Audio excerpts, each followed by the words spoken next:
Bismillahirrahmanirrahim. Assalamualaikum warahmatullahi taala wabarakatuh. InsyaAllah kita akan sambung perbincangan berkaitan dengan subjek Usuluddin bagi tingkatan 3. Kali ini pada bab akhlak pelajaran yang kedua yang bertajuk Adabu Iyadatil Marid, iaitu adab menziarahi orang sakit. Kita akan berbincang tentang 4 perkara, iaitu ta'rif, apa yang dimaksudkan dengan menziarahi orang sakit.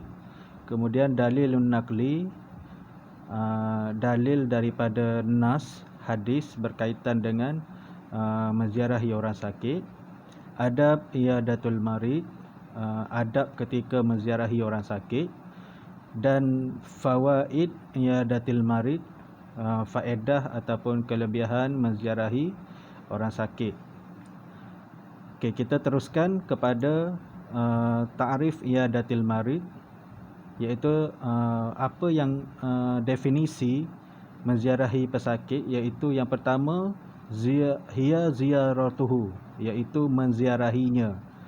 Dan yang kedua, samaitu iyadatan li'anna an-nas ya'uduna ilaihi marratan ba'dan ukhra, dinamakan sebagai melawat ataupun ziarah kerana berulang-ulang kali manusia melakukan perkara tersebut, ataupun berulang-ulang kali kita pergi menziarahi orang sakit.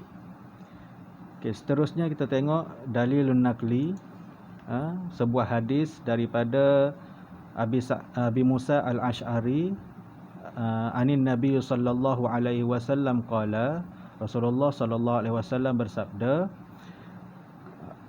at'imul ja'i wa'udul marid wa kafful ani, iaitu berilah makan kepada orang yang lapar, ziarahilah orang yang sakit, dan bebaskanlah tawanan. Okey, ini adalah hadis Nabi yang merupakan dalil nakli, suruhan Rasulullah sallallahu alaihi wasallam supaya melawat orang sakit. Okey, kemudian kita tengok adab iyadatil marid, iaitu adab-adab ketika menziarahi orang sakit.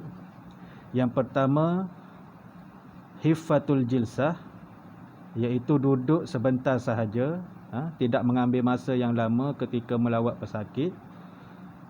Qillatus su'al, sikitkan bertanya, jangan banyak tanya dengan pesakit. Kemudian yang ketiga, izharur riqqah, menzahirkan kemesraan, pergi bukan dalam keadaan yang masam, bukan dalam keadaan yang sedih. Tunjukkan kemesraan, tunjukkan seolah-olah tak ada apa-apa, supaya hati pesakit tu lebih tenang. Kemudian yang keempat, ad-du'a bil afiyah, iaitu berdoa untuk kesihatan pesakit tersebut. Kemudian raddul basar, menundukkan pandangan, iaitu takut-takut sekiranya semasa kita pergi melawat orang sakit tu ada ternampak aurat dia ke apa ke, alihkan pandangan dan jangan memandang ke arah aurat pesakit. Yang seterusnya, yang keenam, adamul muqabalatil bab indal istizan, tidak menghadap pintu ketika minta untuk masuk, tidak menghadap pintu ketika untuk minta untuk masuk. Dan kita kat sini, kita jangan meminta-minta untuk masuk. Kalau ada peluang baru boleh menziarahi pesakit.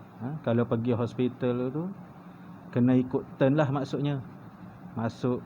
Kalau sekiranya ada keizinan, barulah kita masuk. At-ta'arruf ala ismi zairi inda su'al anhu, memperkenalkan diri sekiranya ditanya. Datang nak melawat orang sakit, mesti kemungkinan ahli keluarga dia tu tak kenal kita. Okey, dia tanya, awak siapa, kenapa datang sini, kita jawablah. Kita jadi macam mana, kawan kepada pesakit ke, macam mana ke. Okey, kena jawab soalan sekiranya ditanya. Kemudian fawaidu iyadatil marid, kebaikan menziarahi orang sakit. Yang pertama, yastaghfiru lahul malaikah, didoakan keampunan oleh malaikat. Yang kedua, nuzulur rahmah indal iyadatihi, turun rahmat Allah ketika menziarahi orang sakit itu. Yang ketiga, nailur ridha wa ni'mah fil jannah, mendapat keridaan dan nikmat di syurga. Yang keempat, husulus sawab inda ziarah, mendapat pahala sepanjang tempoh kita menziarahi orang sakit. Okey, melalui berdasarkan apa yang kita telah pelajari tadi, dapatlah disimpulkan bahawa adab-adab untuk kita menziarahi orang sakit ni seperti mana yang ditegaskan oleh Rasulullah sallallahu alaihi wasallam. Antaranya ialah kita disunatkan menziarahi orang sakit setelah 3 hari berlalu. Maksudnya kita dengar tentang perkabaran orang yang sakit tu, disunatkan bagi kita selepas saja 3 hari barulah kita buat perancangan untuk menziarahi pesakit itu. Kerana sebuah hadis daripada Anas bin Malik, dia kata adalah Nabi SAW tidak mengunjungi seseorang yang sakit melainkan sudah berlalu 3 hari. Dan yang kedua, tidak menziarahi dalam jangka masa yang terlalu lama. 3 jam pergi hospital nak melawat orang sakit 3 jam, sedangkan waktu melawat sekitar 2 jam ataupun sejam je. Kita berlama-lama duduk dengan nak melawat orang sakit tu, duduk lama. Mungkin dia masa tu dia nak rehat ke nak apa ke, kita tak tahu. Okey, bersikap lemah lembut terhadap pesakit. Bersikap lemah lembut terhadap pesakit, cakap yang elok-elok. Bukanlah pergi kau ni teruk dah ni. Kawan aku dulu macam ni lah. 2-3 hari meninggal. Tak baik dah cakap macam tu kan. Okey, berdoa untuk kesembuhan pesakit, kesempurnaan dan kekuatan. Jangan doakan dia supaya cepat sembuh. Banyakkan bersabar. Jangan putus asa. Makan ubat. Okey. Dan kita hendaklah memberikan harapan yang baik untuk pesakit itu.